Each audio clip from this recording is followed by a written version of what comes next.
if you have any. We're here today to talk about how to create healthier relationships with our loved ones who have substance use disorder. We were just starting off talking about how difficult of a day this is for many and what we're going to do today as our own self-care. So if you're struggling with something personally, feel free to throw it out there too. We're happy to, give some input on whatever we can help with. It's, yeah, I was saying that's that low grade stress that I know I'm feeling, and I am usually pretty good at pulling these things apart and getting, I don't know, like dealing with it and not letting it take over my day. I'm having a hard time today. Yeah. And I turned off the news and I turned off all that stuff, but I'm still having a really hard time. So I was going to look up a meditation for letting go of things. And that's a great idea. Yeah, and I am going to do that as soon as I have an opportunity in a little bit when I have a break, because I think that I just need to do something like that. And there's tons of stuff online, and I don't know, like we don't think about that, but the YouTube, you go onto YouTube and you do meditation for letting go or meditation for calm or any of the, for anxiety or anything. There's so many things online. There are. My go-to is YouTube. I know a lot of people love the Calm app, and I think the Calm app is great. They do have a free version. The paid version is very extensive, so that it's a pretty awesome thing. And there's also Headspace. But my go-to is always YouTube because A, it's free, and I like guided meditation. Yeah. It keeps me in it. If I'm, I have a hard time quieting my mind, which I know is a common experience, especially for those of us that are going all the time. And I like to find one where I like the voice. One thing you can't do is ever try to do a guided meditation if the voice isn't calming for you. Yeah. So find somebody whose voice you really enjoy and sit there. And I used to do like 5-minute ones. Now I'm up to like 20 and 30-minute ones. Yeah, it takes practice. And that's what, sometimes if it doesn't work right away, people are like, no, that doesn't work for me. I couldn't stop thinking about, that I need to get my car in for an oil change. And it's more about ushering those thoughts in and out, and you get better at it, especially if you do you start with the beginning meditations. I have a friend, her name is Tara Briggs, and she comes on here sometimes and does meditation on Magnolia. And it's, I think she's tarabriggsyoga.com or Tara Briggs on Facebook, but she gives away tons of her, her meditations. She puts them on her Facebook page, and there's, so even if you can't afford to go somewhere and you can't find anything on YouTube, it's her voice that I love. I worked with her in the recovery high school, and she did yoga in the recovery high school, and she's so soothing. It's like, okay, I'll do anything you tell me to do. You really want me to do? Like, you have to do. Right. So. And this is important too, not just for us, but for our loved ones. These are tools that when your loved one is coming to you and saying, I don't know what to do, I'm so anxious, and that in the first year of recovery, the anxiety is off the charts. And this is a way, and I know I always talk about this, and oftentimes people will roll their eyes at me, especially in early recovery, but it's evidence-based. There's studies proving this stuff works. Absolutely. So it's a really, really important, great tool. There's also other things like mindfulness techniques, like grounding techniques.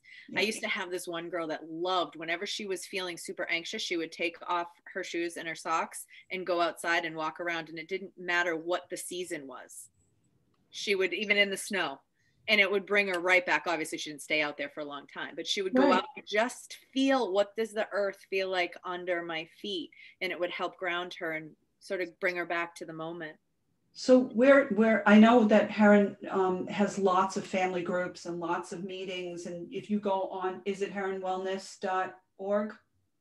Is that the website where you can find out information about that?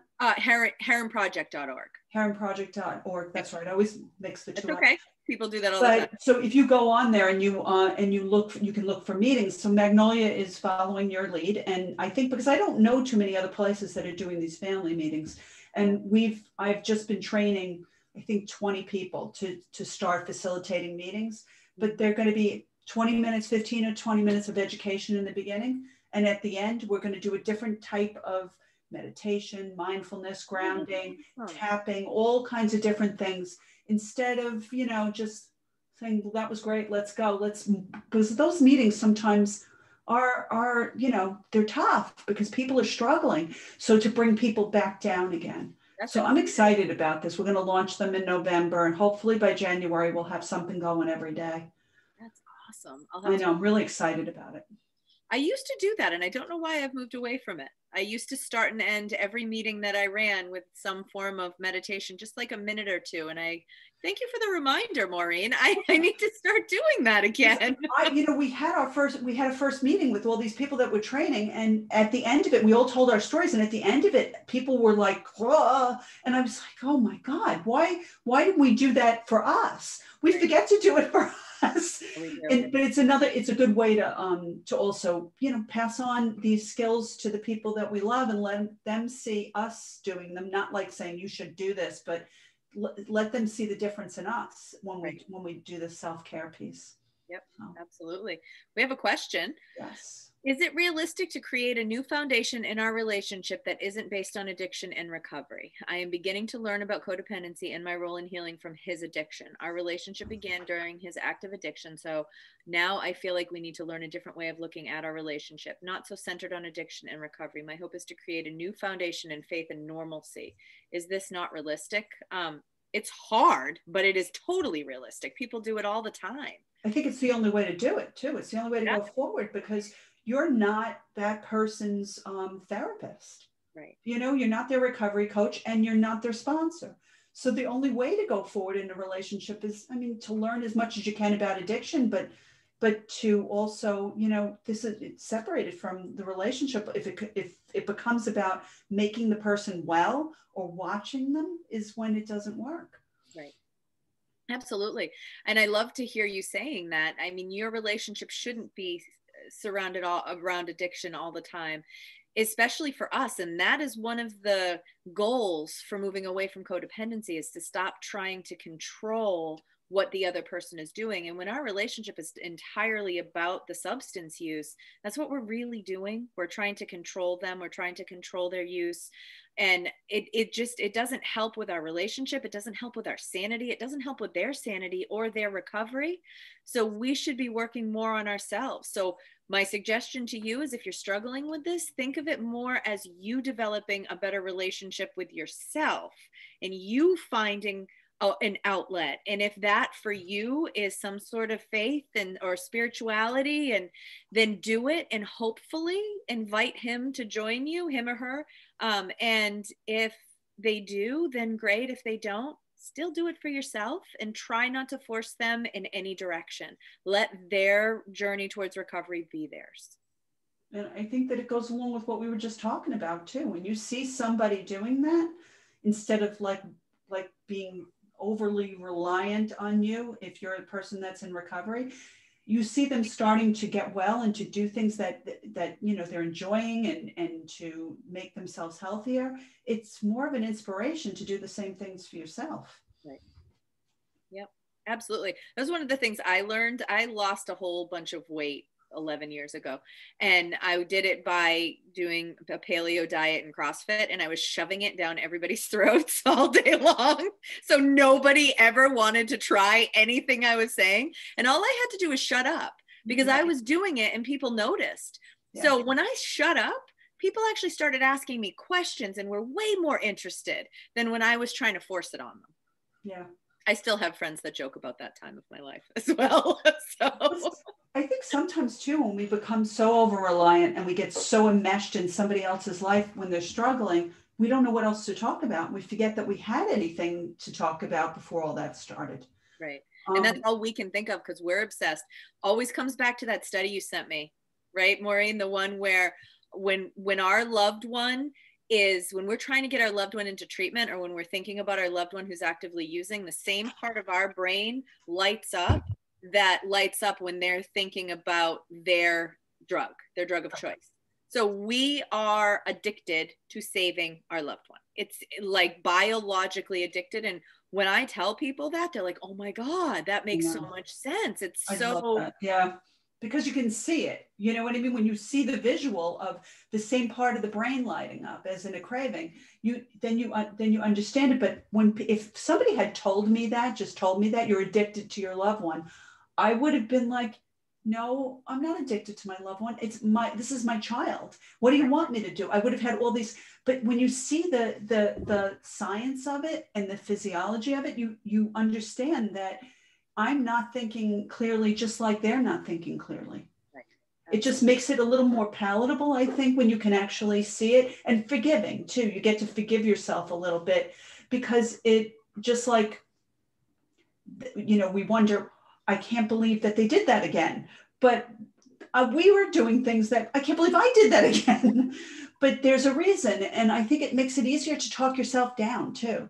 Because when I understood that, okay, maybe I'm not completely in control of my own thinking right now, let me, call a friend and talk this out a little bit. And the same thing we tell them to do when they have a craving, right? Yep. And when you're able to do that, and I'm able to call my friend and say, Chance, what do? I feel like this is, and she's able to say, well, the last time you did that didn't work. And then I can kind of, pull myself back a little bit. I totally agree.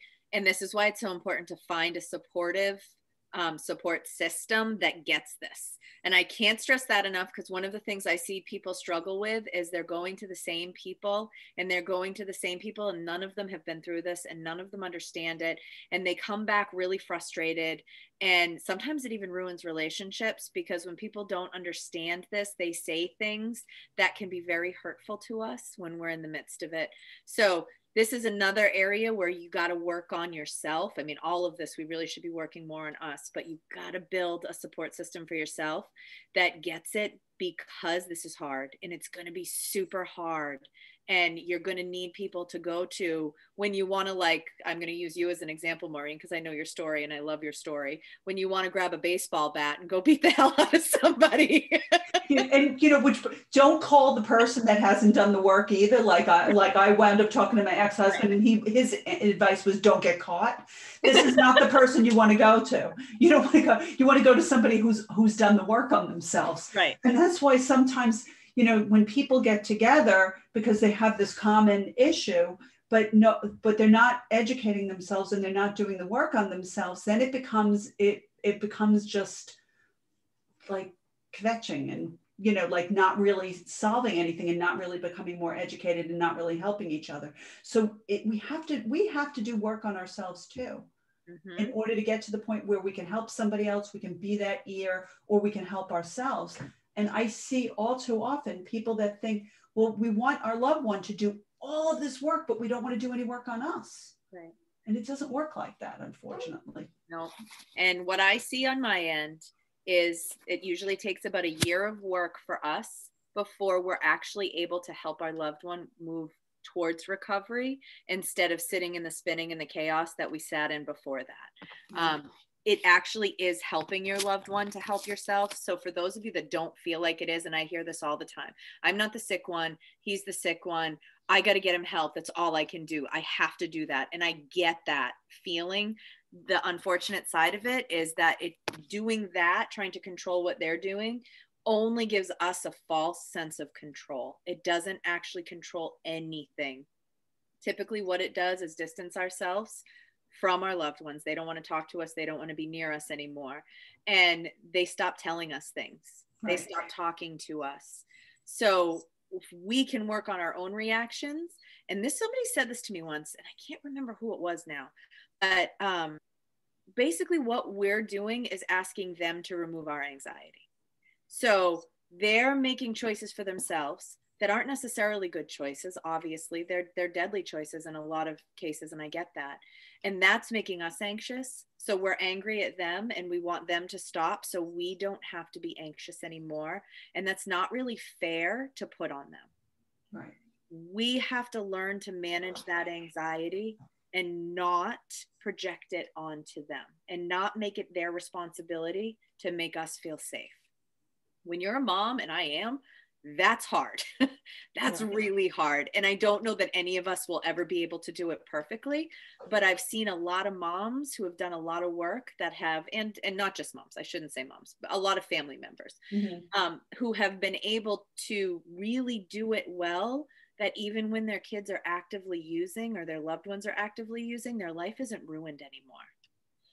And I give those people a lot of credit. Yeah. And I think it's taken a lot of work, a lot of work. And it's hard to get to that point, but unfortunately, there are some people where their loved one is not going to stop using.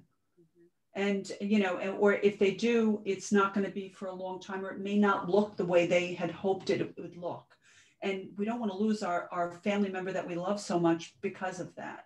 Right. I mean, we, you know, I would love to reach out and have my children all have perfect lives, exactly the way I had imagined for them. When it just doesn't work like that. And when we push them away, it you know, we're losing them before we have to lose them. We may, you know, that connection, sometimes a healthy connection, not that, you know, kind of poking at them all the time every time you speak to them, but a healthy, loving support sometimes makes all the difference.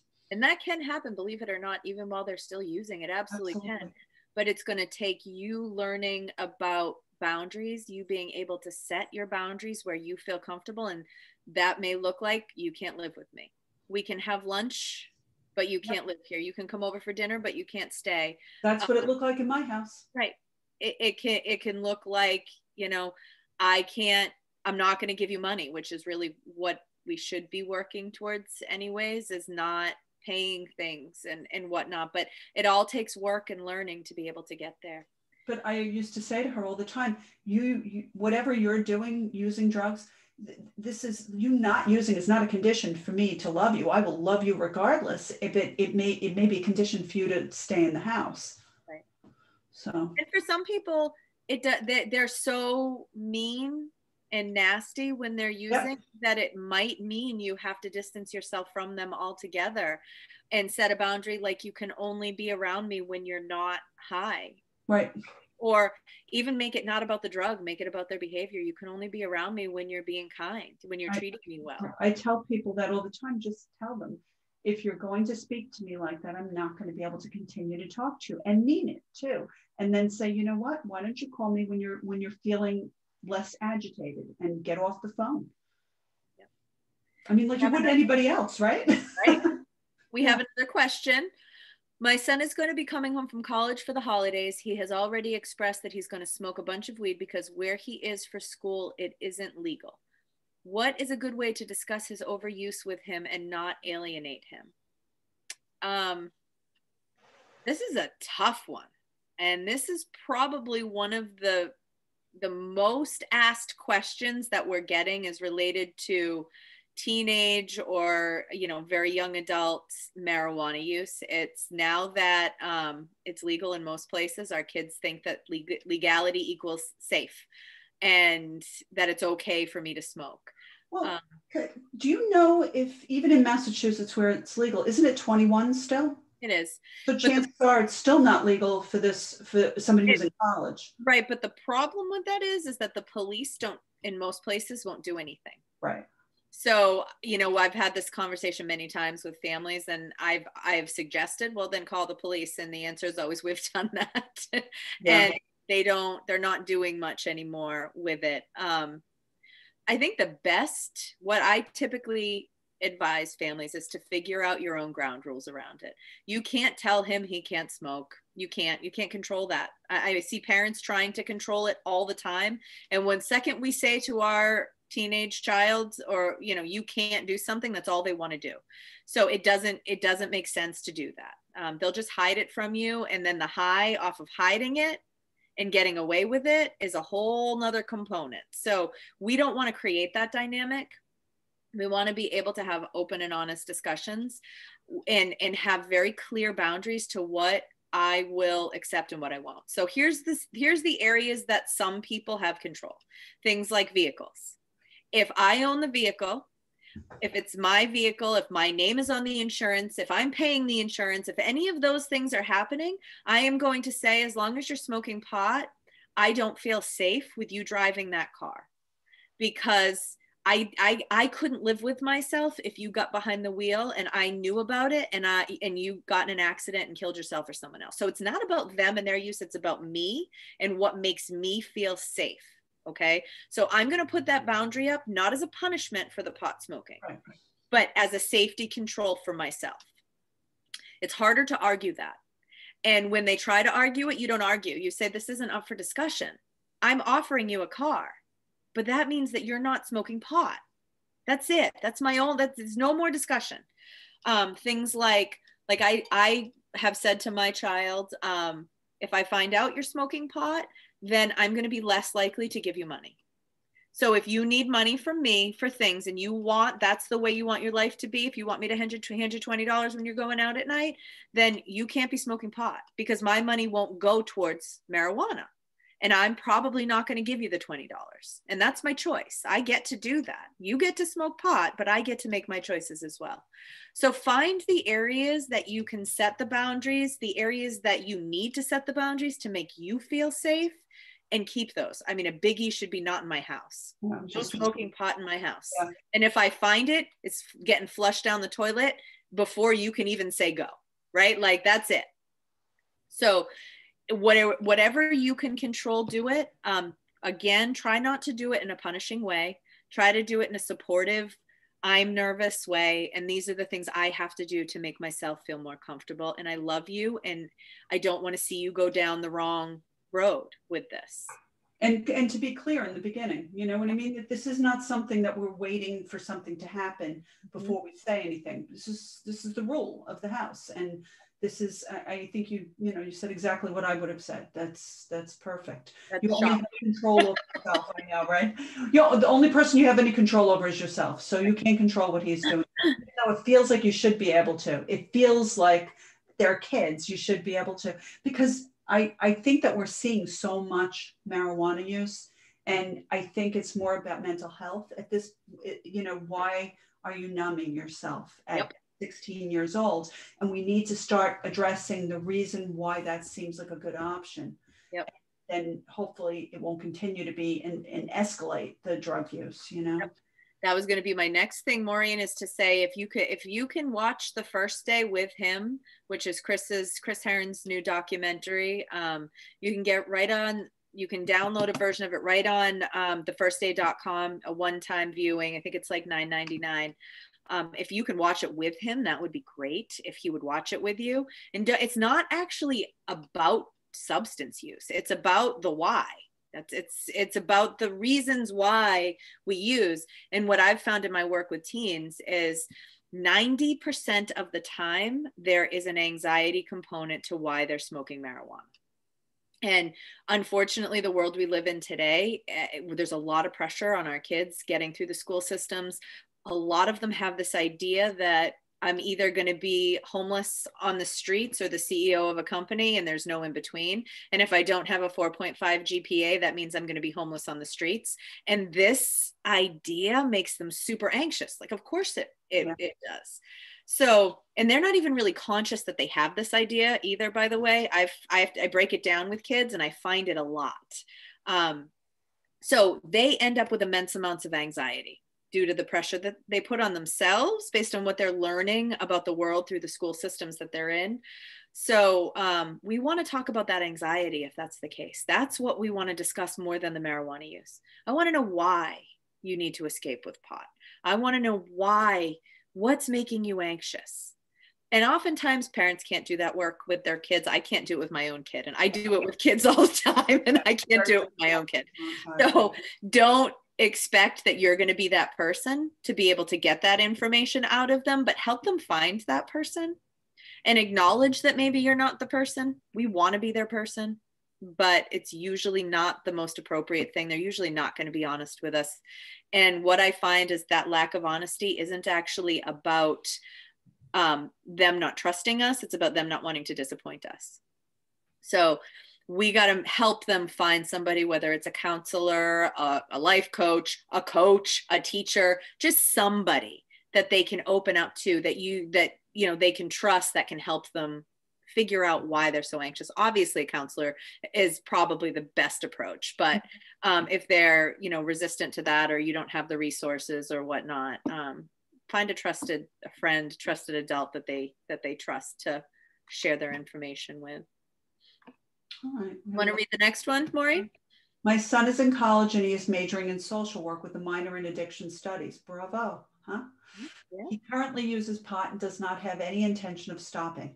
This seems very hypocritical to me. Through your educational experience, will his continued schooling help him to learn that he shouldn't be using drugs? Well, it depends on what track he takes. I mean, he's going to learn a lot about it, you know, when he's taking his addiction studies classes. I have found, though, that marijuana now is being looked at by our younger generations the same as alcohol, which means that it's something that I can use and it's not that big of a deal. And to be honest with you, I see them both as the same. I've had an issue with the having marijuana be illegal and alcohol being legal.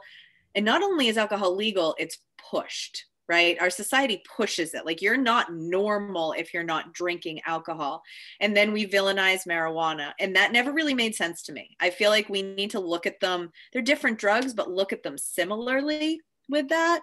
I think a lot of us, just because it's been illegal, think of it as being more dangerous, but it's actually not. Well, alcohol was illegal too at one point. Right, exactly.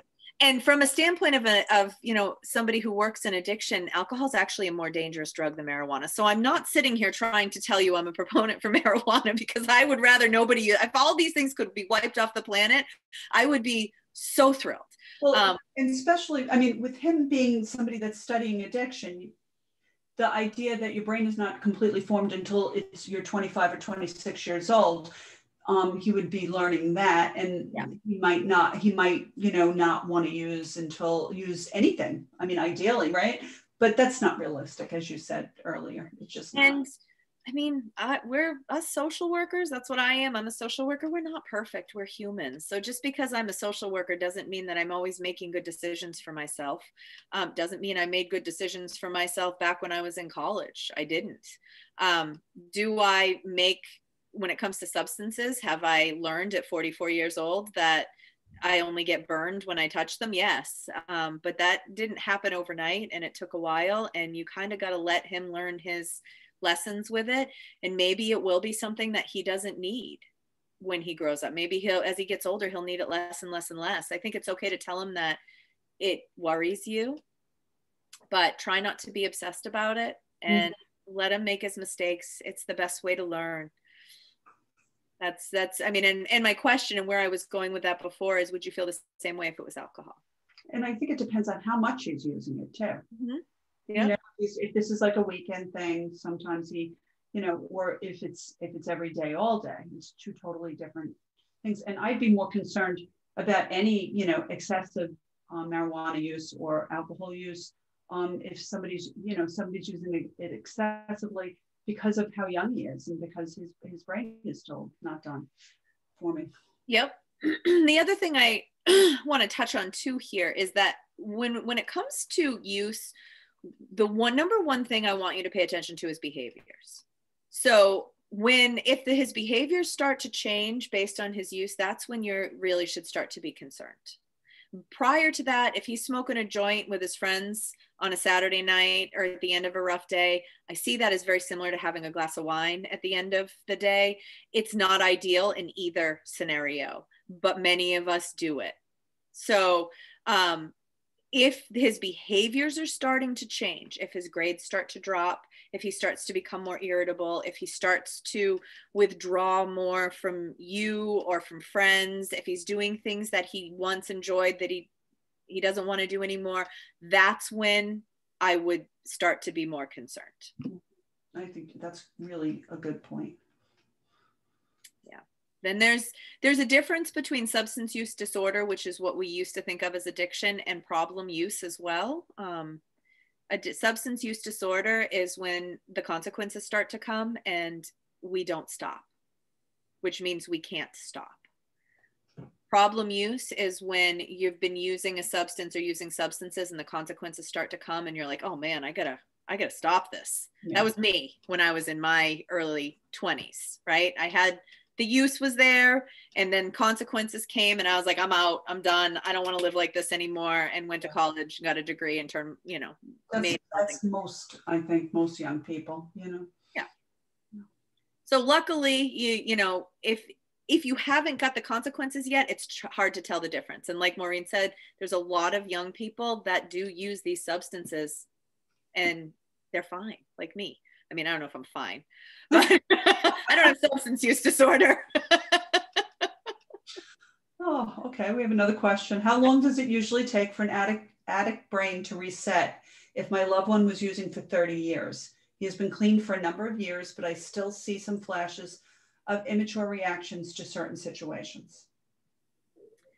Well, his brain is healed.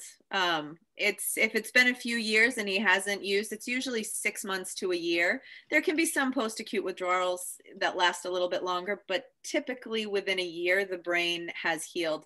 I think what you're seeing is a lack of maturity based in having been in active use for so many years. So when somebody's actively using, essentially, we don't develop. We stop developing socially. So the things that I've learned along the way, somebody who's actively using are not going to learn to the same extent that I have, because they're very self-centered and their entire world is usually wrapped around the substance. So you don't grow.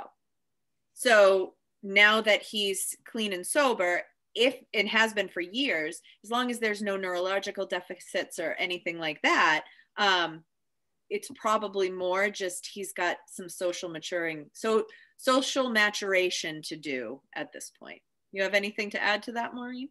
I mean, you'd also have to think about if somebody was using for 30 years, was this person or anybody else covering up for him, taking care of any time he made a mistake? Was everybody, like paying his tickets? And if he couldn't drive, were they driving him around? Were they doing lots of things to make him so that he wasn't experiencing the consequences of his actions? And if that was the case, he's immature because he never had to experience the consequences of his actions. And just because he's sober, this is maybe a little bit of a personality thing now that he has to adjust. It may have nothing to do with that. May have been caused possibly by using, but it may just be, some people are just immature. I bet you there's a lot of people out there that have been married for 30 years and think their husband has immature reactions to things, and they never used drugs or alcohol. Right. So, yeah, that's very true. So you may be seeing the real person now too. Absolutely. And the other thing we have to remember too is that, like we were talking about earlier, there's a foundation underneath the use, and that foundation is there when the use is gone. Right. So, right, that's the problem. The use is a symptom. The reason why you use is a problem, and that didn't go anywhere, even though he's sober. And I hear this a lot from families. They think that once the person's sober, everything's going to be great and hunky-dory. And oftentimes it gets tougher before it gets easier. So he's got work to do on himself, and you probably do too. We all do.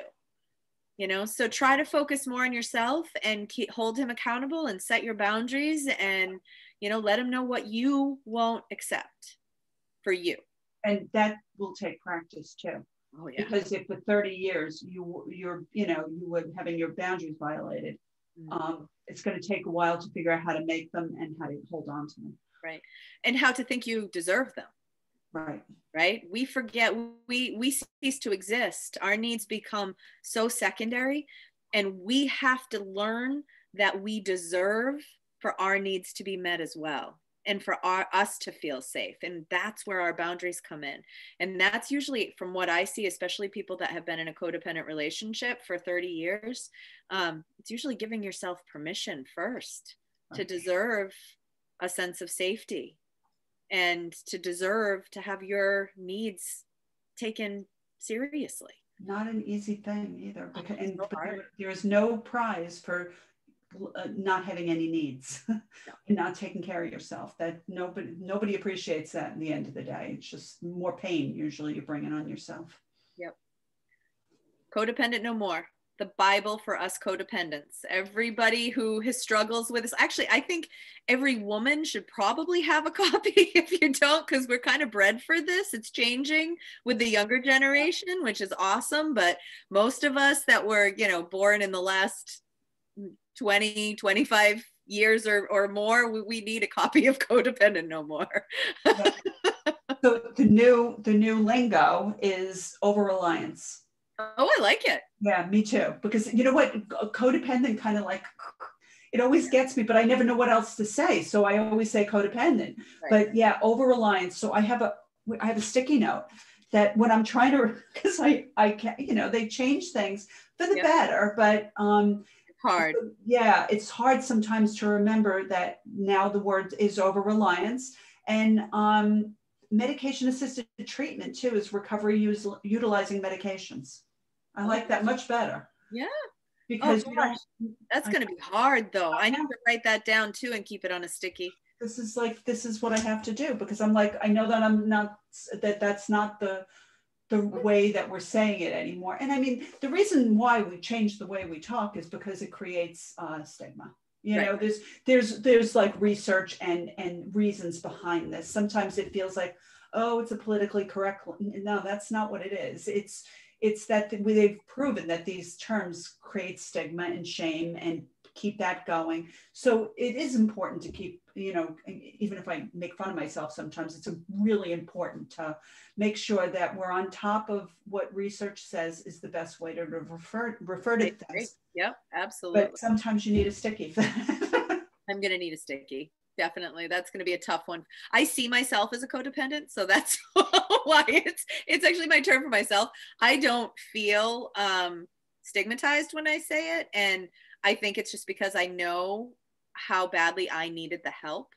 But I get it does turn a lot of people off, and that's the last thing that I want to do. And I've struggled with that too. Yeah. I usually try to explain what it is before I use the term, and then I throw the term in after I've already explained it, because it makes it feel like, you know, there's something wrong with me. Like, yeah, like you're doing something bad instead of you're just doing what kind of comes naturally and you got sucked into it. You know what I mean? But I don't know, codependent for me feels like you can't stand on your own 2 feet. You're so enmeshed. You know what I mean? I don't know the whole thing, but it doesn't change what it is. You know, I see it as a two-sided coin. That's literally what I see in my head when the term codependent is used. Whereas there's the side of the coin that keeps everything moving, and there's the side of the coin that allows the other person to take all of the responsibility to keep things moving, right? That's how I've always viewed it, which might be why it doesn't sound so negative to me. Like, I think it is as a two-pronged, it takes two people to do this. And I think a lot of people hear the word and think it means they're dependent. Yeah. And I mean, we're dependent on the other person's, you know, safety and security and making sure they're okay. But we're actually the one typically keeping things moving. It's hard to not get sucked into the fear that if you don't do this or that or the other thing, that this person is going to go down the tubes and it's going to be somehow your fault. I know that I hate this expression, but somebody said this to me when I was, and the worst of it with Kitty is you're only as happy as your most unhappy child.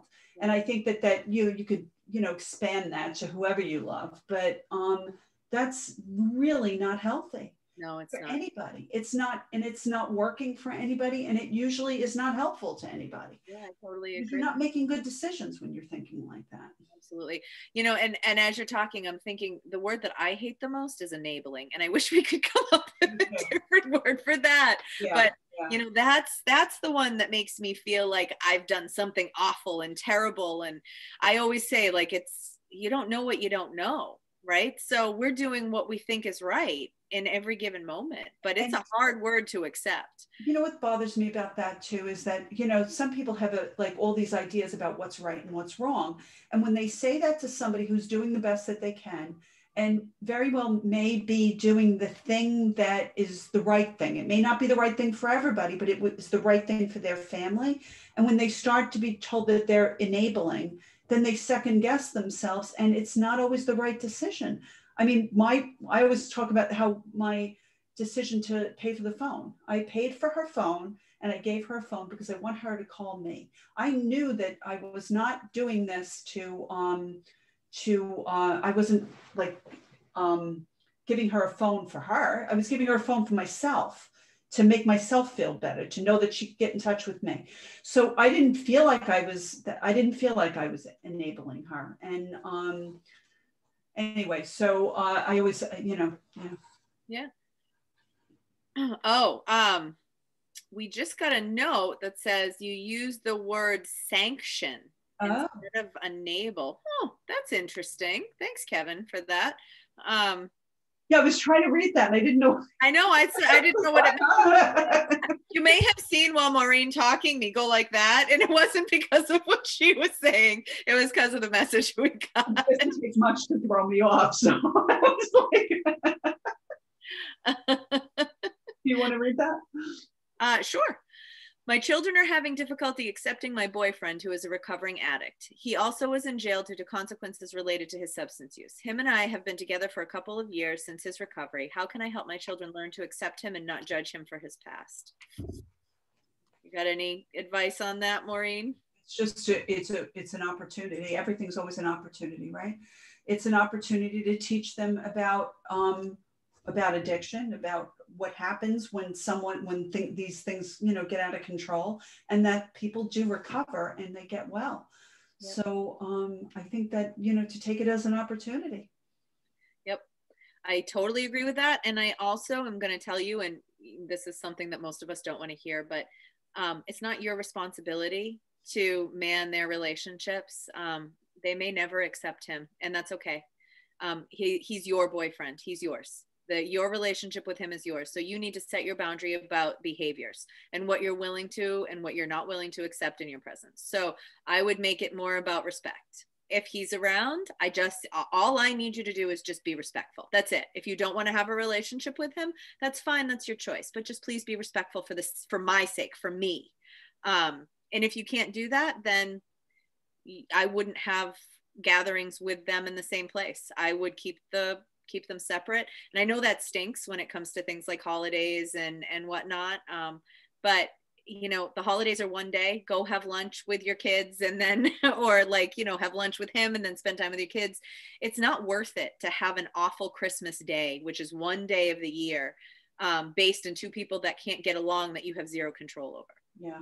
I agree with you. I think that's really good advice. To force the issue, it's not worth it. Not worth it. Sometimes these things take time, and there might be more behind it than even, the fact that he had a drug use. Who knows? Other reasons kids have a hard time accepting a boyfriend or a new person in their mother's life or their father's life. Right. And I think one of the biggest mistakes that I've seen people make over the years is when there's a new boyfriend, girlfriend, somebody introduced to the family, and as the parent, we decide, and I also am divorced and I have a boyfriend and I have children and he has children. So I've been there. And I think one of the biggest mistakes we make is when we then force that onto our kids and we tell them that they have to like this person because I like this person. And if it's during the teenage years that this is done, right? They'll rebel against a lot in those years. It's developmentally appropriate. So if it's something we're trying to force on them, we're probably going to make it worse. Their rebellion, A and B, and they're allowed to have feelings about it. Your mom. And kids are very protective of mom.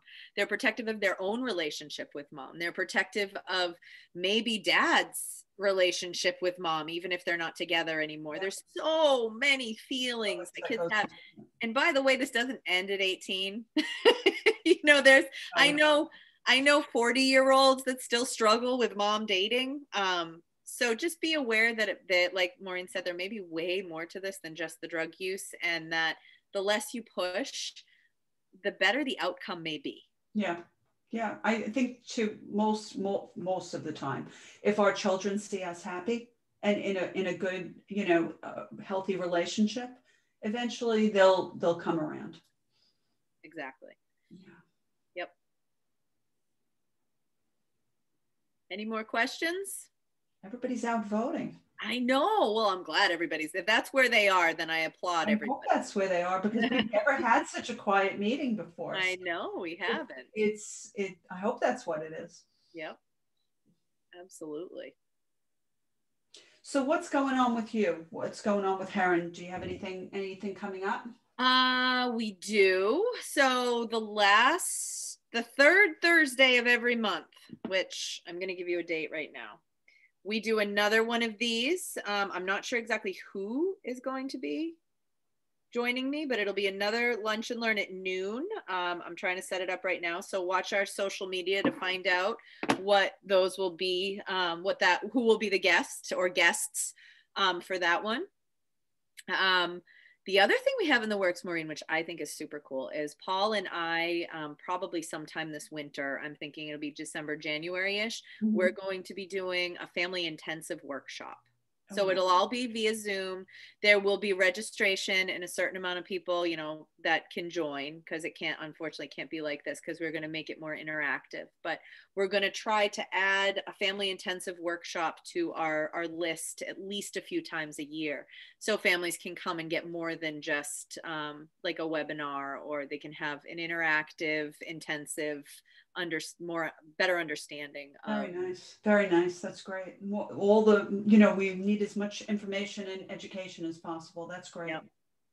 Yep. And for those of you out there too that want a little bit more on codependency and boundaries, we do have a webinar up on our YouTube channel all about that. There's also one on the neurobiology behind addiction, which is incredibly important for us to understand. If we're going to be trying to help somebody that we love move towards recovery, we really need to understand the battle that's going on inside. I have to look at that. I haven't seen that one yet.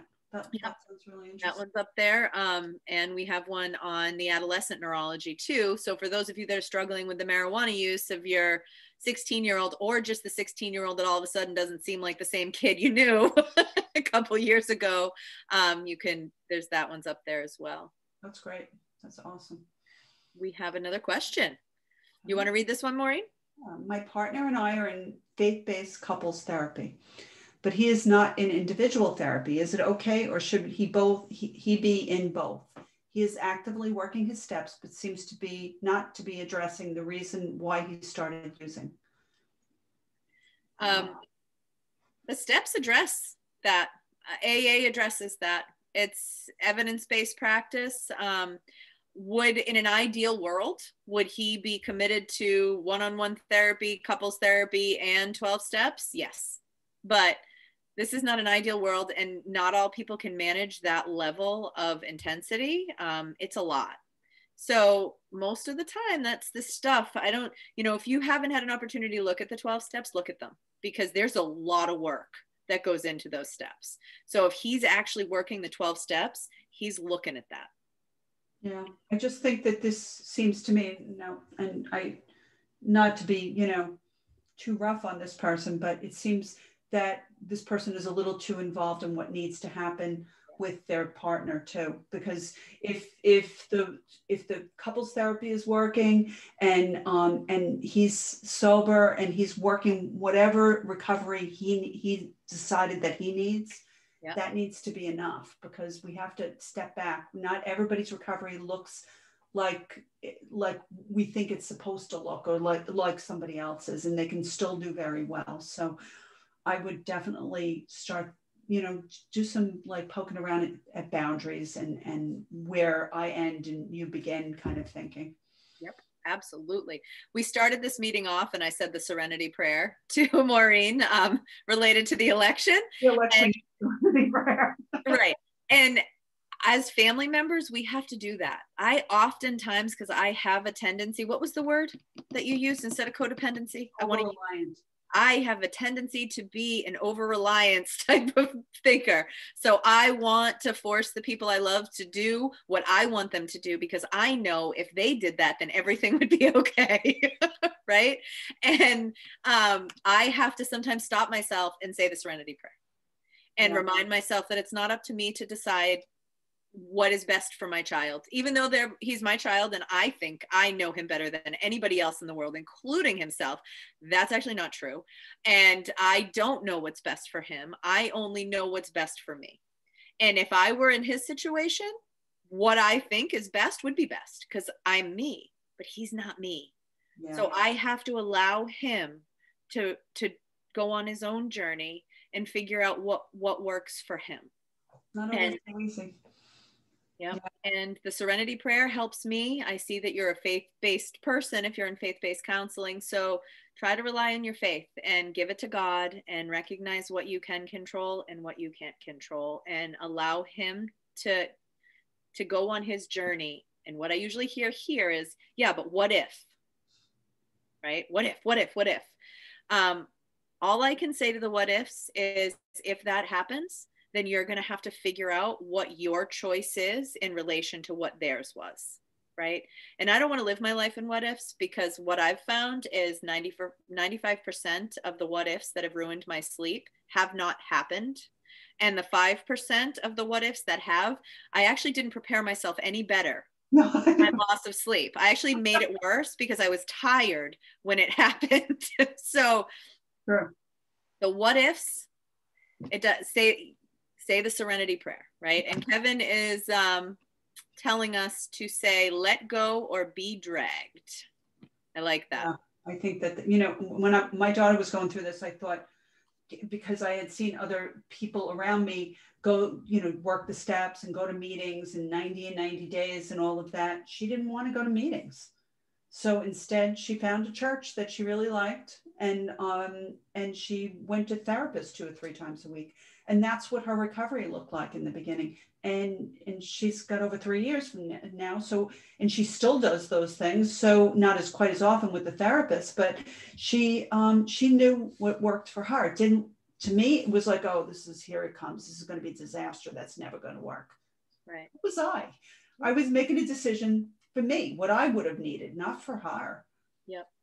And as somebody that was in a relationship, like, you know, like the woman who, or the person who asked the question, who was in a relationship with somebody who was an active user, I tried for years and years and years to control everything that he did. And it was the worst time of my life.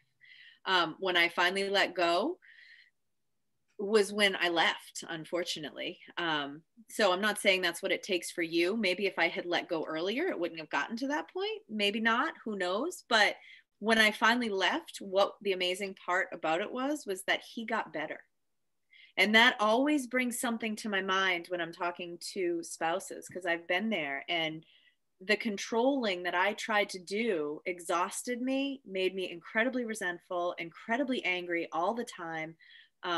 And it actually ruined our relationship more than it helped.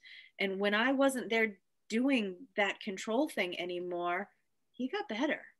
So, and they own it too. Yeah. Own their decisions and their recovery when it's theirs. When they're just following this plan that we have forced upon them, they have no, you know, they don't own it. They don't buy into it. And it may still work, but most likely there's no reason to really, you know, it wasn't my idea to begin with. This was your idea. Why should it, you know, so this is not what you want in any case. Right. He may find that if just working the steps is not working for him, he'll know it, you know, if he's really working the steps, and then he will reach out for more help then, but maybe this is what he needs now. Right. Absolutely. And we so fear relapse as family members. And I get it. I was there. I understand why we fear relapse. It's a scary thing, but I have found so many people that needed a relapse in order to fully commit to recovery as well. So relapse, you know, we say it's part of recovery. For some people, it's a very important step in their recovery. So I'm not saying to encourage your loved ones to relapse, but try not to be as fearful of it and control them to that place that makes you both crazy. If he relapses, he's going to know what he's doing isn't working, and hopefully he'll find something that will. Yeah, it's definitely part of the disease. I mean, once somebody people do get into recovery and they don't relapse anymore. They do. Yep. Well, it happens. I see it all the time. We wouldn't be able to do this. Yeah, absolutely. It does happen all the time. You never know when it's going to be the last time your loved one is going to pick up that substance. Well, I think we got a couple more minutes. We got 4 more minutes, you guys. So if there's any lingering questions or ideas or comments out there, shoot them out to us now. Anybody's on Facebook and they have a question, you can put it in the comments, and we'll get to that too. Yep.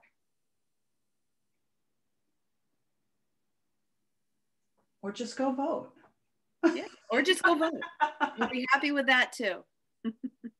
And you guys, you know, we're here the first Tuesday of every month. If you sign up on Zoom, you only have to register once now, and you'll get the link every time in your email, or you can join us on the Magnolia New Beginnings page right live, which it seems like there were many. I can't see how many people are on there, but it seems like there are many on there today. So that's awesome. Yeah, they're awesome.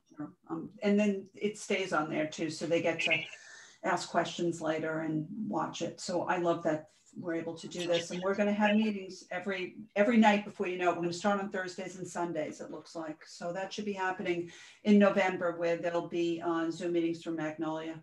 Some awesome people facilitating them too from all over the country. I can't wait to see them. I'm definitely gonna. Yeah, I'm really excited. Partake. Somebody just said thank you so much for these helpful Zooms. You're very welcome. Very welcome. I enjoy doing them. I know, and I know Maureen does too, because we share a brain in a lot of ways. So.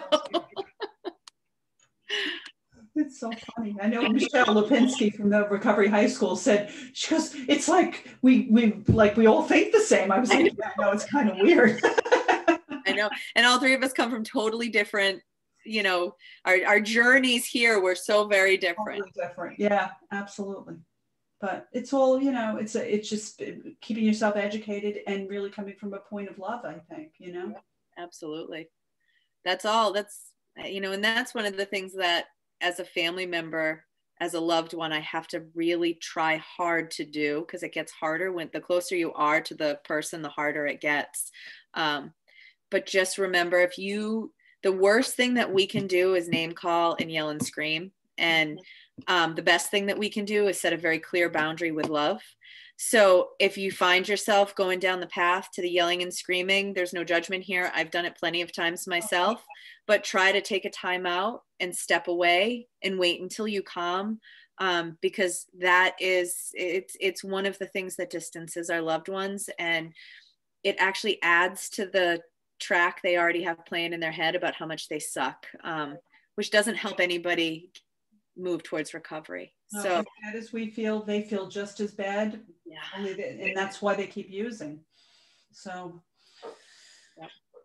Okay, you guys. Well, thank you so much for joining us today. I love doing this. Everybody get out there and vote. Oh my God, it'll be December. Everything will be over. The election will be over, hopefully. And we'll be looking at Christmas time, and Thanksgiving will be over by the next time we meet. It's really a little scary. You just made my anxiety go up. Did you guys see it? Did my face start getting red? Oh, that's hysterical. Oh, God. Okay. All right. Have a good day, everybody. Okay. Bye. Bye.